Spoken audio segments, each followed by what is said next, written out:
Our next storyteller is Margaret Petros, and she was born and raised in a suburb of Baghdad, Iraq.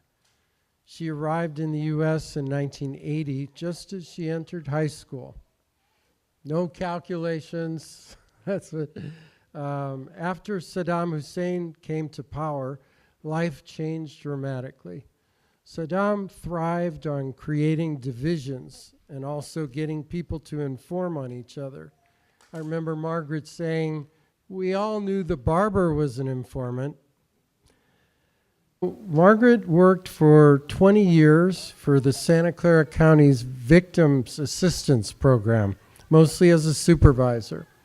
In 2009, she became executive director of Mothers Against Murder that provides similar support to families of murder victims. She was a Santa Clara County commissioner for 20 years. Her husband Hazim works for Seagate. Their 3 kids are all poised to do great things too with their college degrees. So come on up. Oh, and I want to say thanks, Margaret. Also, she made the hummus that you might have tasted before dinner. So she was memorizing a story and cooking at the same time.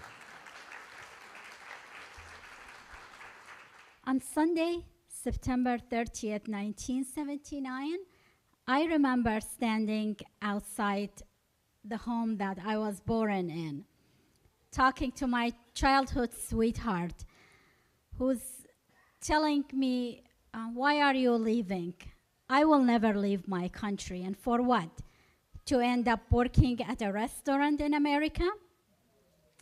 This is the same man I end up marrying 13 years later, and together for 27 years now. I also remember the whole block of neighbors in tears as my father, my sister, and I said our goodbyes to them. As we knocked on the doors, telling them we're leaving the next morning. Every household is coming outside, watching us knock on another door, and we're all crying. Not everyone left the way we did. They left in secret in the middle of the night because of the fear of the government, including my best friend. I woke up one morning and was told, they're gone. Like, how? No way, it's not possible. I walked to her house, and sure enough, they were gone, leaving everything behind. It was difficult for my mother to actually leave. She was connected to a large family, 13 siblings. But we did leave, and as we went to Jordan, we ended up in Jordan. We're Assyrian Christians, and it's just very difficult to accept that. I remember my father being nervous and scared when we got to Jordan. He opened his dictionary and wrote to my uncle, sharing his fears. I remember him crying when he was writing the letter. We were a big family. What will we do in America? How will we survive? My uncle, as he read the letter, jumped on a plane and came to Jordan to visit us, assuring my father that it's okay, he can sponsor us, he can support us, not to fear that. Soon after, my mother sold our home in Dora under the table and joined us in Jordan for the big travel. My father was happy. We were all happy in Iraq before Saddam Hussein came to power. He was a television repairman, worked full-time, as well as had a small shop next to our house. There were only 2 channels in Iraq at that time. So that was the only form of entertainment. So my father's job was important.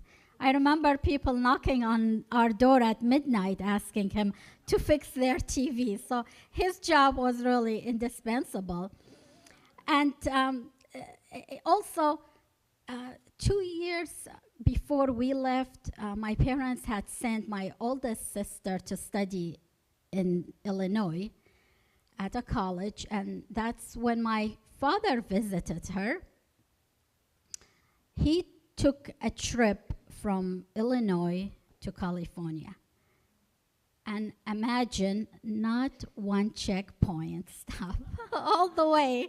He was really amazed and sold on this country. So when he came back, he was like, oh, we're going. I'm not leaving my children here. And then the last straw that really broke the camel's back was the school year started, and we were handed the Koran to study it. And that's when my father immediately removed us from school, and we left. We're Assyrian Christians, and it's just very difficult to accept that. In Chicago, when we got to Chicago, was my older brother and sister started working minimum wage jobs, as well as we survived on the funds that we brought from us from the sale of the house for 2 years. And then we moved to California because of the weather, of course. In 1983, I graduated from Milpitas High School with $500 scholarship to Mission College, got my AA degree in social sciences, and transferred to San Jose State University to get my bachelor's in political science. All throughout this, while in the state, I connected to my friends and my childhood sweetheart in Iraq. So when I graduated in 1987 and became a American citizen, I really wanted to go back, and I did. But what I saw in Iraq was devastating. It was during the Iraq-Iran war. Every house I visited, there were women wearing black. There were black flyers in the streets, banners outside doors saying the 5th child and the last child died in the war, the 6th and the last child. It was miserable. I was supposed to stay there for 4 weeks. I cut my vacation short, and I told myself, I'm never coming back again. And then as the war ended, Hazem called me, and every day started writing romantic letters to me.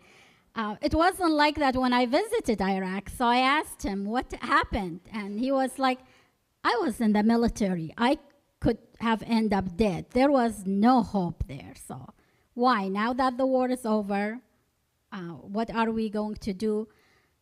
I was not going back to Iraq, and he couldn't come back to the United States.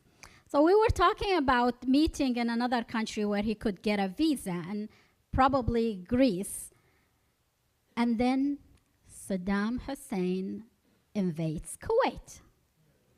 I was like, men that have been in wars, not seen their families, children born without fathers, the war ended. What business do you have starting another one? So travel was banned, no phone calls. Thankfully, the coalition forces liberated Kuwait. It wasn't too long. And few days after that, I got a phone call from my now husband saying, I'm in Jordan.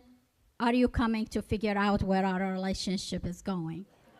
I was like, yes, stay there, I'm coming. I took a 3 weeks vacation, went to Jordan.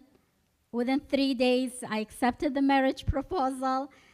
We got married in 91, and then he joined me 9 months later in the States. Fortunate, he was able to work in the field that he studied for the past 26 years as a senior engineer at a Silicon Valley company. We have 3 children. The youngest one is now in college at New York University, and I'm proud to say he served and was elected as president of his high school at Los Altos 4 years. But he would not go into politics. No way. He's studying filming and productions. So, as for me, again, I love working and in the field of finding justice for people. Still help anyone who asks. That's related to victimization and the, bringing justice. Now, these years, I find it very difficult to read the news from Iraq.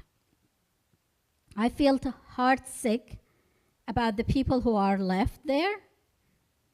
Even under Saddam Hussein, there were no children begging in the streets. There were no children homeless. Now we see it on TV all the time. It's just unbelievable. All and worse happened after 2003 and the fall of Saddam.